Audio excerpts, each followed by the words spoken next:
K-morgnar með Svala og Svavari. Það komin góða gestur hljóður, það Illugi Jökulsson, góðan daginn, verður velkomin á svæðið. Takk fyrir. Hvernig hefur það þessum góða degi? Já, mér sýnist ég bara að hafa það alveg ágætt. Svona átt að á því bara? Já, mest að furða. Ertu svona áreisull alla daga? Það nú svona svolítið dagamunur á því. Ég þarf að vakna klukkan 7 alla daga svona til að reka stráka af stað í skóla og svoleiðis, en ég hugsi ég myndi nú vakna svipaleyti hvort þið væri. Já. Er það að því að maður eldist og það maður að vakna? Já. Ætlaði sig ekki það? Jú, ég hugsa það. Ég allavega alveg hættur að geta sofið út. Það þýðir ekkert lengur. Mér þykir það alveg mikið að vont. Já, maður getur ekki sofið lengur út. Já, ég þekki það. Þér óhætt að kvíða fyrir því. Já, það ekki. Þakkaði fyrir. Uppbyggjandi, herðu, það hérna, það nú réttast sko fyrst út konuljóðar að við byrjum bara á kosningum sem eru framöndan. Já, ég sem sagt satt í stjórnlagaráði sem skilaði fyrra frumvarpi að nýrri stjórnarskrá fyrir lýðveldið Ísland og við sátum þarna 25 manneskjur, afskaplega gott fólk úr öllum áttum. Og við sendum þetta plagg sem nú á að greiða atkvæðum á laugardaginn kemur og ég vona bara sem allra flestir fari á kjörstað og helst segi já við fyrstu spurningunni. Fyrsta spurningin snýst það hvort fólk vill að þessar tillögur okkar verði grundvöllur nýrri stjórnarskrá. Það ekkert endilega orðrétt en svona þær hugmyndir sem þarna á ferðinni. Hvort að fólk vill að þær verði sem sagt grundvöllur nýrri stjórnarskrá og ég held að það væri afskaplega jákvætt því að þarna fullt af góðum hugmyndum sem myndu bæta samfélagið stórlega. Er núverandi stjórnarskrá meingölluð þá? Hún meingölluð, hún afskaplega gömul að stofni til og hún satt að segja svona frekar klétnaplagg heldur en ég hélt þegar við byrjuðum að vinna við þetta og maður fór að rýna í þetta.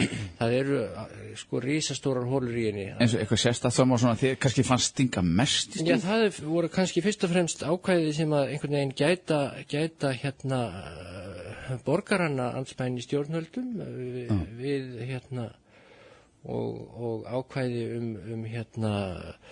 opna stjórnsýslu og hitt og þetta sem við settum þarna inn sem vantaði alveg gjörsamlega að stjórnvöldum væri skylt að veita ákveðnar upplýsingar og mætti ekki vera pukrast bak við lokaðar dyr og svona. Hvað til þess mega stjórnvöld ekki veit okkur upplýsingar um?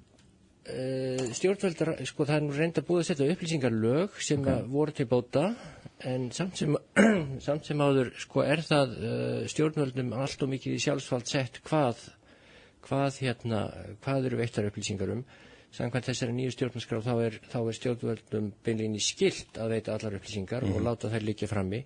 Ekki eins og núna sko til dæmis ef að fjölmiðlar komast á snoður eitthvað og þurfa þá að leita upplýsinga það inn í kerfinu og þá það í raun og veru bara stjórnvöldum ekkert skylt að veita upplýsingar en þau ef það beðið eitthvað sérstakt þá eru ákveðnar reglur að þau verða að upplýsa það. En samkvæmt þessar nýju stjórnarskrá þá yrðu allar upplýsingarbindin sem liggja frammi. Það sem ég hugsa einna mest núna, það að halda auðlindunum minni og mannréttindi. Hvað á ég að kjósa? Þú átt ekki að segja bara já. Já, bara segja já við fyrstu spurningunni. Því að sko, alveg burstið frá því að þetta að parti til mitt eigið verk, þá þarna fullt af hlutum sem að sko eru jákvæðir og eru gagnlegir. Sumir hafa áhyggjur af því að sko þarna sé gengið of langt og aðrir fullir að þarna sé einhverjir gallar í okkar tillögum. Það hefur nú reyndar ekki verið bent á mjög marga galla. Menn benda yfir svona á einhverja. Í nýju útfæslunum þá? Nei, það hefur ekki verið bent á mikið af göllum. En sem sagt sko eftir að þjóðaratkvæðagreiðslan fer fram og ef fólk segir já þá fer máli til Alþingis, þannig að ef einhverju gallar koma fram eða ef einhverju þarf að breyta þá verður það gert þar. En svona ég myndi hvetja fólk til að segja já, einfaldlega vegna þess að þarna á ferðinni það margar og góðar og nútímalegar hugmyndir sem við þurfum á að halda til að bæta samfélagið. Þannig að ég held að þessar tillögur okkar ættu alveg ótvírætt að verða grundvöllur að nýrri stjórnarskrá. En maður segir nei, hvað gerist þá? Ekki neitt? Já, ef þú segir nei, þá þú bara, vilt þú halda okkar stjórnarskrá og ef að meiri hlutin segir nei, þá gerist ekki neitt, þá breytist ekkit. Hvar get ég kynnt mér þetta? þú átt að hafa fengið bækling þetta inn í Sko bláa tunna hjá mér svo mikið notið. Já, þá þú finnur þetta allt á netinu með tiltölulega lítilli fyrirhöfn. Ok. Með Google. Já. Það mjög gott, sko. Þessi bæklingur hefur til dæmis verið birtur á netinu. Ég man nú ekki slóðina rétt í augnablikinu, en það örugglega, þú finnur hann örugglega mjög fljótlega. Akkurat. En var það svona þannig, var þetta skemmtileg vinna? Þetta var alveg ótrúlega skemmtileg vinna. Já. Og ekki síst vegna þess að þetta var svo góður hópur sem vann að þessu og við vorum svo ákveðin í að sko gera þetta vel. Fólk úr öllum áttum? Fólk úr öllum áttum og allstaðar að á landinu sem hafa áhyggjur á því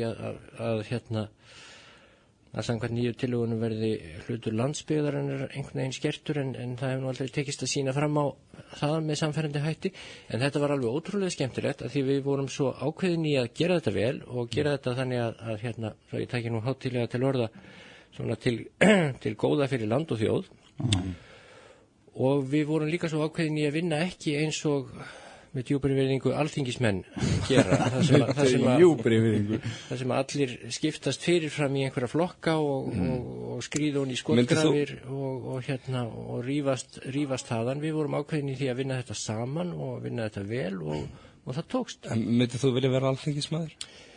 Ég sé sjálfum mig afskaplega illa fyrir mér þar einhvern veginn. Ég er afskaplega klétn í rifrildum og rökræðum og mér sýnist sko, stór partur af starfinu þar gang út á svona einhver hávaðsum rifrildum þannig að ég held að það hendi mér ekki. Eins og Robert Marshall sagði hér daginn einmitt í þessum þætti að það þarf að eiga sér stað hugafarsbreyting í stjórnmálum. Já, ég held það.